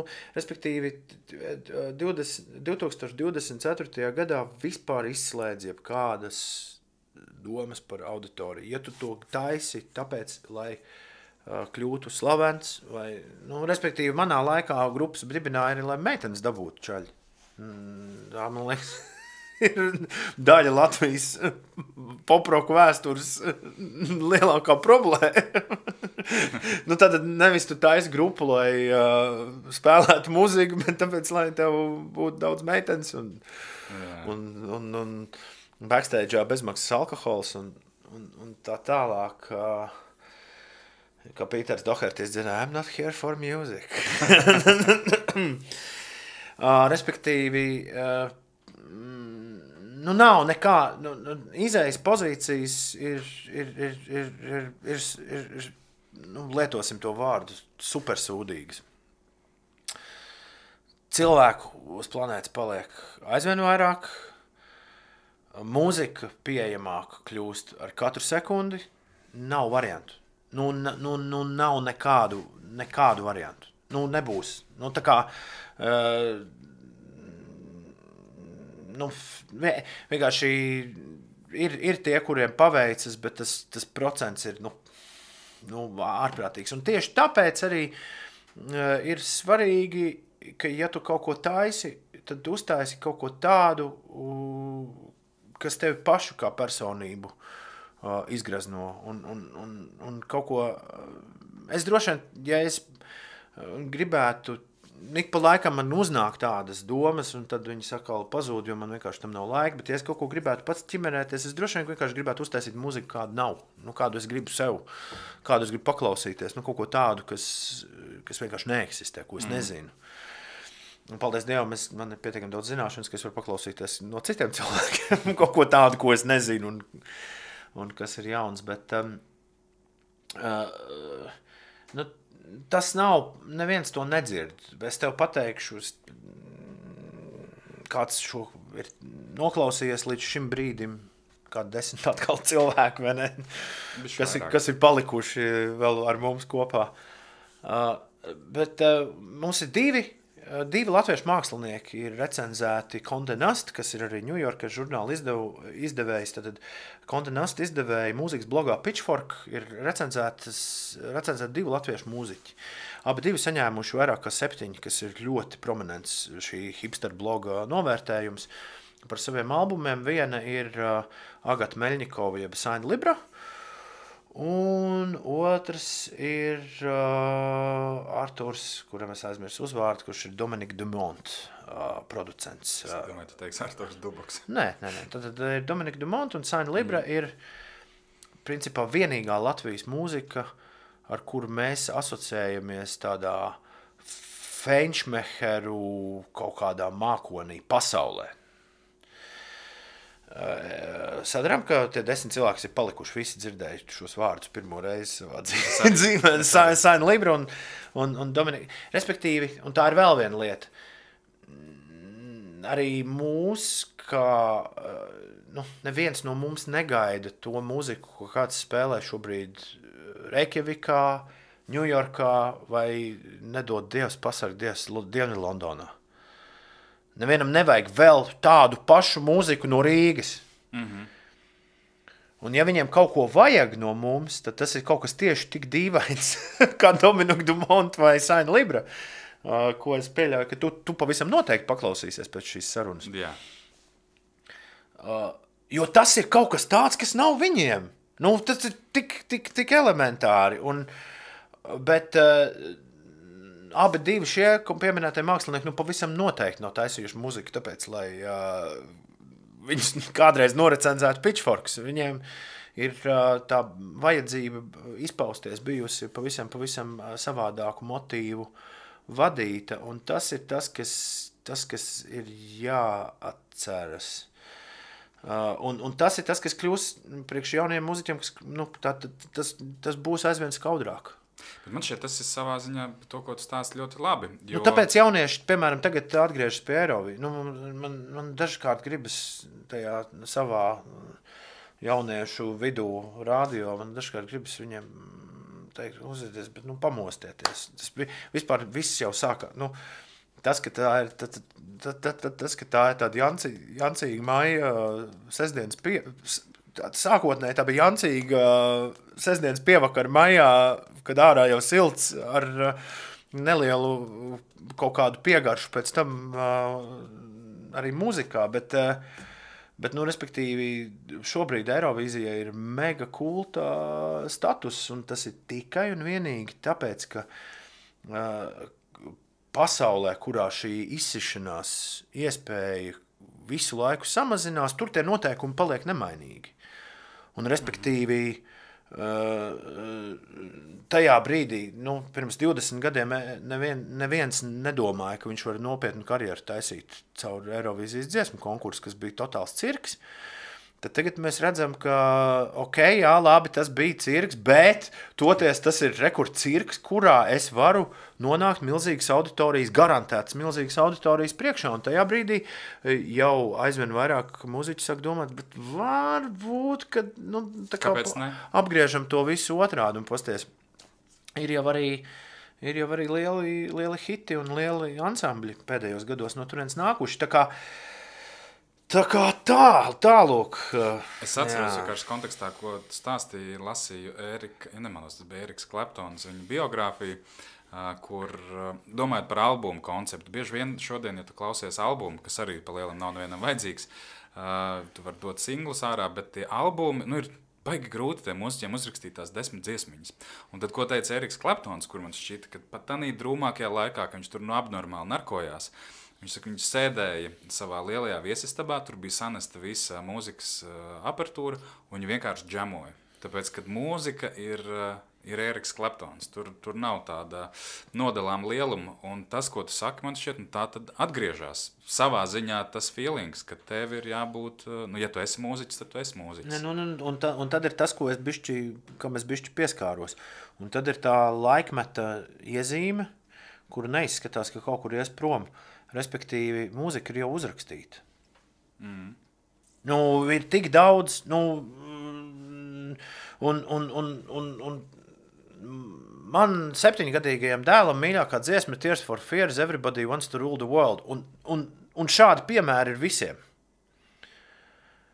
Un viņam ir pilnīgi pie kājas, ka tas gabals ir kaut kāds 84. Jā. Viņam... Un tas ir tas, ko mums vecūkšņiem ir jāsaprot. Tu nav vienkārši citu variantu. Viņam nav nekāda atšķirība starp 21 Savage jauno singlu un Tears for Fears, Everybody Wants to Rule the World. Abas divas ir normālas dziesmas un abas divas ir krutas. Viss. Un tev tagad, kad tu esi no rīta pamodies un domā, ka tu uzrakstīsi jaunu vislabāko dziesmu, tev ir visu laiku jārēķinās, ka tavs konkurents joprojām ir Bohemian Rhapsody, tā kā vistiešākais. Jo vai Smells Like Teen Spirit nekad neizies ārā no modes. Es pirms mēneša 2 pirms stepa spēlējot klubā, vienkārši tā kā pēc J. Cole un Kendricka un kā tik vēl vienkārši tieši pirms stepa uznākšanas uzliks Smells Like Teen Spirit. Jēzus Kristus, kas notiek ar 16 gadniekiem tajā brīdī. Joprojām. Vibrācija ir.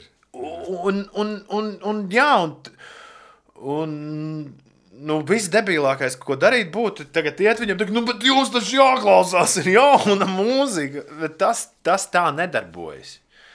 Tas vairs tā nedarbojas. Un tas ir baigi interesanti, kad atverot tās mūzikas slūžas vaļā, pasties, kas izrādījās, vai ne? Jā, viņš ir. Man patīk tas, ko tu stāsti, jo vienkārši mūzika nokļūst centrā. Un pabeidzot pēdējais, pieliekot šim punktu, tā tad atbildi pats sev, kad tu ņem giču rokās. Tu vari pārsist Smells Like Teen Spirit? Jā. Klausies, bet par pārsišanu. No. Es šodien daudz komplimentus saku.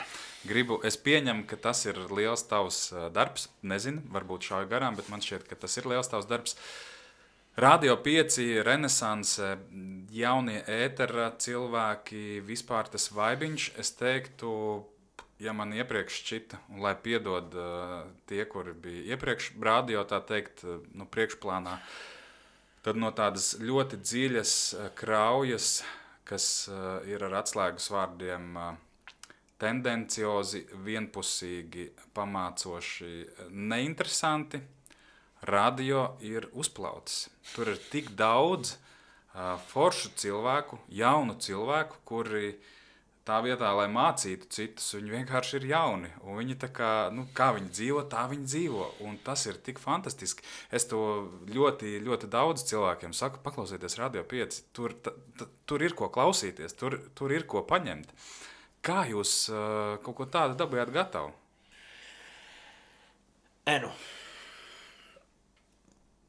Iedoma mācību grāmatā jau ir rakstīts, ka šādai radiostacijai, un to jau es redzu, respektīvi, tas, kas ir piecinieks sabiedriskā mēdīja visā konstrukcijā, tāda stacija ir tad katrā Eiropas valstī. Tas, ka mums tāda nebija līdz pieciniekam, tas bija vienkārši tāds vēsturiskais, tā bija vēsturiskā sagadīšanās. Patiesībā Latvijas Radio 2 bija jābūt kaut kam tam līdzīgam, bet tur tāda pamatīga šlāgermafija. Jāsauc lietas īstajos vārdos, ap 99. gadu vienkārši pārņēma virsroku. Un tāpēc tas kļuva par radio, kurā skan tikai dziesmas dzimtajā valodā, un dēļ šlāgermafijas arī ieguva to tā laika nogriezni, ko starp citu Mauriņa kungs šobrīd ļoti mēģina no tā kā bēgt prom. Es varu tev atkal ieteikt, kādreiz uzslēdz, paklausies Latvijas Radio 2, tur nav tā, ka tur tikai dziesmas par to, kā sievas mātei galdu kāds nes uz mājām. Skan. Jā. Tālūk, bet tajā mācību grāmatā, kur tu zini, kā strādā šīs, es pat neteiktu, ka viņas ir ka viņas varētu baigi saukt par jauniešu stacijām, drīzāk viņas vieno tas, ka viņi spēlē jaunu mūziku visas, ja? Un viņu uzdevums ir īpaši konkrētās valsts jauno mūziku, tā kā spodrināt. Es pateikšu sauklis, man kā teksterim, sauklis klausies jauno. Un tad ir pauze, un tad mēs šajā teikumā saprotam, viss, kas ir jauns, tas ir tikai te, bet tas ir jaunais radio, tas ir būtībā par jauno komandu, it kāda pasaka, bet tad pat laikā tu pasaki par to feelingu, arī ļoti forši. Jā, un tad, un respektīvi, tas, kā tam būtu jābūt, un kā tas notiek lielvalstīs, tu visu laiku tev šķēdās tās personības, kas tur ir gaisā. Tā nav stacija, kur var sēdēt miljonus gadus. Bet, man pašam arī lēnām ir no turienes, no tāda ikdienas ētera lēnām, bet jāvelk jau mētelis un jātines prom. Bet kā jūs dabūjāt tik īsā laikā, publiski vismaz es tā redzu, ka tas bija īsā laika periodā, kad viena gāja projām, tad ir bedre, rekonstrukcija, Grēviņš var... saproti, Grēviņš var bļaustīties par to, ka jātais rekonstrukcija gadus 10. Labi, mēs esam tikai 10 gadus veci, bet man kāda bijusī kolēģi rakstīja, viņa teica, es taču atceros, tu vēl manā laikā teici, ka viss te jānojauc un jābūvē no jauna. Un tas ir patiesībā tas, kas būtu jādara šādai stacijai reizi, es teiktu, 3-5 gados, bet mēs esam tur, kur mēs esam. Mums ir resursi tādi, kādi mums ir finansējums tieši tāds, kāds viņš ir. Līdz ar to mēs nevaram tādus drastiskus remontus veikt tik bieži. Bet forši, ka reiz 10 gados, tomēr pasties, to ir izdevies izdarīt. Tas salikās, tam bija vairāk iemesli, bet es gribētu ticēt, ka tomēr tas galvenais iemesls, kāpēc Marta un Magnus, kas bija tādi lielākie vārdi, un tad vienkārši Makrē tur pieslēdzās klāt, un man šķiet, es nevienu neaizmirsu, ka viņi beidza savu karjeru, bet es gribu pie mums, bet tā sajūta bija tāda, ka viņi ir izauguši no tā, ko mēs darām un kas mums ir nepieciešams. Un es gribētu ticēt, ka tas ir galvenais iemesls, kāpēc tas tā notika. Un viņi visi trīs tagad ir dzirdami citur, kas ir pilnīgi normāls solis. Makrē ar Magnus ir EHR un savukārt Marta brīvdienās ir dzirdama Radio SVH. Un ja godīgi, šī arī ir viena lieta, ar ko es ārprātīgi lepojos, jo nekas tam līdzīgs nekad pirms piecinieka Latvijā nekad nav noticis, ka ir tiešām viena stacija, kurā var izaugt jauns mediju profesionālis un pēc tam būt noderīgs arī citiem spēlētājiem. Tā ir brīnišķīga sajūta, ka šis izdevās, jo uz papīra likās, ka tieši tā tam ir arī jābūt. Un pieciniekam, tieši tas, ko tu saki, tā ir jābūt platformai, kurā jauni cilvēki var darīt, kā tu saki, jaunu cilvēku lietas, runāt jaunu cilvēku runas un neizlikties par to, kas viņi nav. Un tajā brīdī, kad bija jāveic remonts, tad bija skaidrs, ka laižam vienkārši jaunus. Bet tie jaunie viņi spēlētājus sūtīja brīdī savus CV, vai jums jau bija redzeslokā? Ne, mums ir projekts, kurš sauc DJ skola, kas principā ir, tāds, viņš varētu mierīgi būt geto atzars. Un tāpēc, ka mēs reiz gadā savācam jaunus cilvēkus, kuriem interesē radio, un viņiem parādam, kas ir radio, paklausāmies, kā viņiem sanāk radio, un ja viņiem bišķi sanāk, tad mēs viņus laižam gaisā. Tagad pirmie trīs jaunie DJ skolas absolventi ir dzirdami pirmdien, otrdien, trešdien vakaros. Viņi tagad tur padarbosies. Mēs ļoti uzmanīgi klausīsimies. Tad nākamais punkts ir viņiem, ja kāds saslimst vai aizbrauc uz Kipru, viņiem būs iespēja pastrādāt viņa vietā, kur sākas pilnīgi normāli tā ieiešana. Un tad, protams, ka tu no jebkura jaunā talanta gaidi, ka viņš izšaus kaut ko tādu, ko neviens cits nav nekad vēl izšāvis. Nevienmēr viņi kļūst, Toms Putniņš, mums ir kolēģis, viņš absolvēja DJ skolu, gribēja būt DJs, bet izrādījās, ka ir vienkārši jaunās paaudzes superproducents. Šogad viņš bija galvenais producents Dod 5. Amazing. Vienkārši, tas ir tas, ko es tev saku, manā laikā tā nebija. Es pilnīgi noteikti būtu DJ skolā pirmais, kurš iesniegtu savu CV un savu demo. Es arī. Vai ne? Jā. Vai ne? Un te mēs nonākam pie tā, kāpēc sabiedriskajā mēdījā tāds piecinieks ir vajadzīgs. Ka tomēr ir vieta, kur tu vari, ja nesākt mēdīju karjeru, tad vismaz pamēģināt. Kā tas ir? Forši. Klau, paldies tev par labajiem vārdiem. Arī. Jā, es to noteikti gribēju pateikt, jo man tiešām šķiet, ka tā ir. Ieejot mūsu tādā skatā uz sarunas finišu, nevar nepajautāt par taviem sportiskajiem plāniem šim gadam. Es redzēju tev vienu postu par kādu maratonu. Vai tas ir vienīgais? Jā. Tā bija tā breti gadās, ka tu dabūtu tādu dāvanu Ziemassvētkos. Es braucu tramvajā, man joprojām nav autovadītāja apliecība un nebūs droši vien arī nekad. Un tad es braucu pirmssvētku laikā, kaut kādu nedēļu līdz Dod 5. Kaut kas man bija jāpērk, man liekas, vitamīnus pirku vai Un braucu tramvajā un pēkšņi es skatos kaut ko internetā un man parādās no bankas tāds noņemti 200 cik tur tie eiro nost no Čikāgas maratona. Un es tā, yes!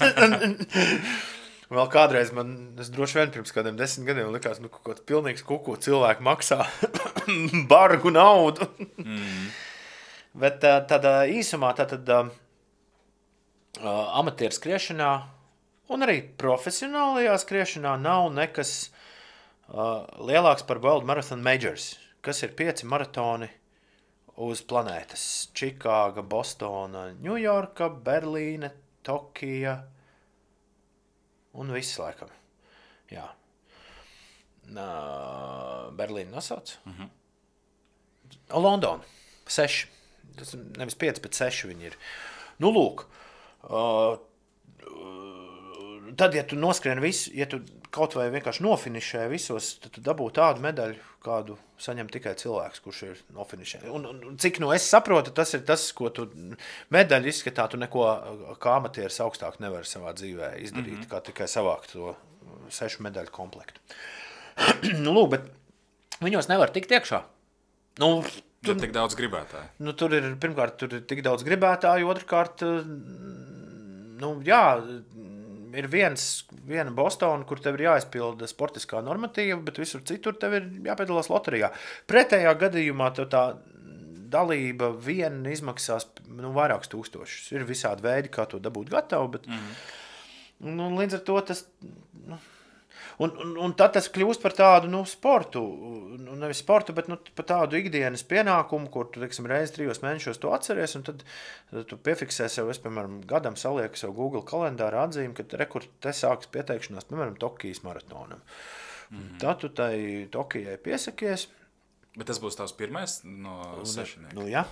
Jā, un tad kaut kā es pieteicos gan Čikāgai, gan Berlīnai. Berlīna, kur parasti latviešiem ļoti veicas, cik internetā redzēts. Tur es kārtējo reizi nevinnēju, bet pasties dabūju sev reģistrāciju Čikāgai. Un tas uzreiz bija riktīgi forši. Tas atrisināja daudzus jautājumus, jo skrējēji jautājums, kam gatavoties, kam negatavoties. Tagad tas būs tāds liels mērķis, un tur es esmu vēl joprojām tādā formā, ka es varu pamēģināt personal best uzlabot.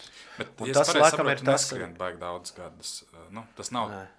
Un tas es tieši par to domāju. Man Raimonds vienmēr tur stāsta, ka tie džeki vai meitenes, kuras tur 30-35 gados pēkšņi izdomā, ka viņi kļūs baigie sportisti, kaut ko baigi darīs, tur ir citi noteikumi un tā tālāk. Un ņemot vērā to, ko tu esi izdarījis, ka tu katru dienu pagājušā gadā skrēji maratonus, tāds bišķīt crazy moments. Ir kaut kāds padoms draugam, kā to veselību nesačakarēt?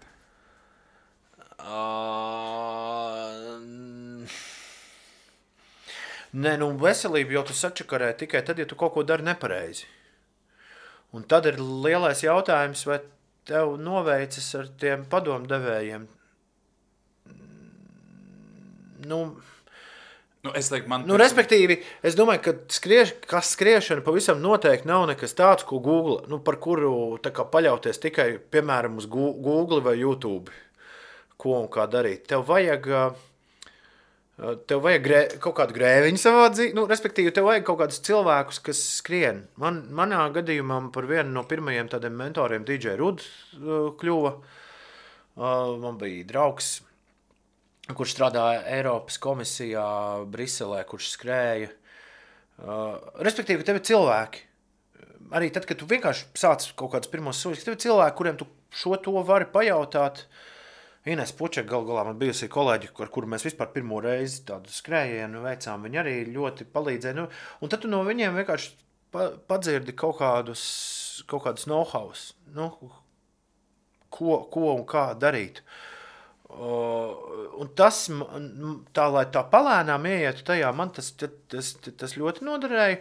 Tad, protams, tu nevari nopietni par neko domāt, ja tev nav tu vari skriet ar datoru, cik tu gribi, bet, ja tev nav treneris, tad tas... Un priekš kam? Tad runājot par to veselības sabeigšanu. Priekš kam mēģināt noskriet 7 maratonus 7 dienās pašam uz savu galvu? Ja ir cilvēki, kas degošām acīm saka, ja es to varu izdarīt, un tam ir vajadzīgs tikai šitas, tas un tas. Un respektīvi, jā, man trenera slavenākais citāts ir tas, ka viņš kaut kad teica, ka es nečīkstu. Kad tajā viņa piemērā, ka nečīkst un dara visu, ko liek. Jo lielākā daļa pieaugušo izrādās nedara to, ko viņiem liek. Viņi paņem treneri un tad saka, nē, mēs šo neizdarījām.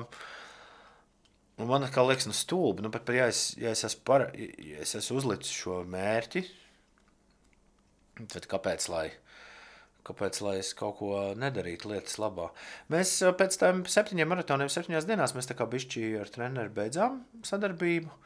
Un tad man likās, es pamēģināšu pats to savu personālu bestu pārstādīt. Tur bija viens maratons oktobrī Anglijā. Tas bija vasara smaga, un es diezgan maz, kaut kāds 2 mēnešus tā nopietni tam visam piegāju, bet un domāju, ja man izdosies, ja to minūti kaut kādu dabūt klāt, tad es teikšu trenerim, pasties, no tevis nav nekāda jēga. Un, protams, ka es nofinišēju 10 minūtes aiz sava labākā laika. Un es atceros, tajā skrienot pa to parku Milton Keynesā, es domāju, tā ir, tu nevar, viens nav cīnītājs, tur jābūt baigam gribas spēkam, lai tas, ka tev pieskata, it īpaši, ka ja mēs sākam runāt jau par kaut kādiem tādiem lieliem piedzīvojumiem, tas, ka ir kāds, kas tev pieskata, tas, man liekas, ir ļoti, ļoti svarīgi, jo tu daļēji esi atbildīgs arī par to cilvēku. Jo, ja tu kaut ko baigi salažos, tad, principā, tu esi sačakarējis arī tā cilvēku laiku. Es tā to uzskatu. Jo tas jau, tas tādā trenera, sportista, amatieru sportista attiecībās, tā nauda, tas nav, es domāju, tas viss ir blakus. Man vismaz šķiet, ka emocionāli tas ir kaut kas cits. Tālūk, mums bija smieklīgi arī tad, kad es to savu šī brīža personālu bestu uztaisīju, tad es uztaisīju vienu milzīgu kļūdu skrienot Amsterdamā, kuras dēļ tas, skrējiens pārvērtās par diezgan mokošu pieredzi, bet es uzstādīju labāko laiku. Kas bija tā kļūda? Pēc tam, kad 40 minūtes mēs bijām runājuši ar treneri, viņš teica, labi, izgāzies kā vecs sēda, bet personāla best ir personāla best. Jā. To nevar apstrīt. Kas bija tā kļūda? Es pāršāvu tempu. Aha. Kāds ir tavs pulss, ar kur tu skrieni? Treniņos es skrienu ap 140. Jā. Tad jau, tad, kad gāžu vaļā, tad jau neskatās. Tad, kad temps tiek uzņemts, tad jau tu skaties tikai pēc, vai tu spēji noturēties tajā pulkstenī, kas tev ir nolikts, vai nespēji. Man ir palikuši 3 tikai jautājumi. Pirmais, kurā datumā turēt par tevi īkšķi, kad tu skriesi? Es nezinu no galvas, bet pirms tam man būs vēl viens piedzīvums, par kuras nevar īsti šobrīd neko tādu garāk pastāstīt, jo tur ir pārāk daudz nezināmie, bet būs vēl viens sacensības vēlā pavasarī. Un es domāju, ka tās noraus gan man, gan visiem pārējiem jumtu daudz vairāk nekā beigās tas Čikāgas maratons. Tā Čikāga, es domāju, vairāk būs tāds, pirmkārt jau atkal aizbraukt uz Ameriku, tas ir forši.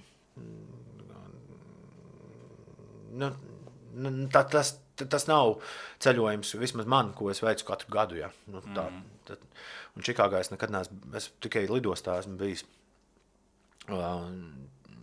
pa Kanye rajonē pastaigāt, kaut kādu džēzu paklausīties. Jā, tas pats par sevi būs forši. Otrs, kaut kādā tik grandiozā maratonā skriet, tur, man liekas, ir virs 40,000 skrējēju.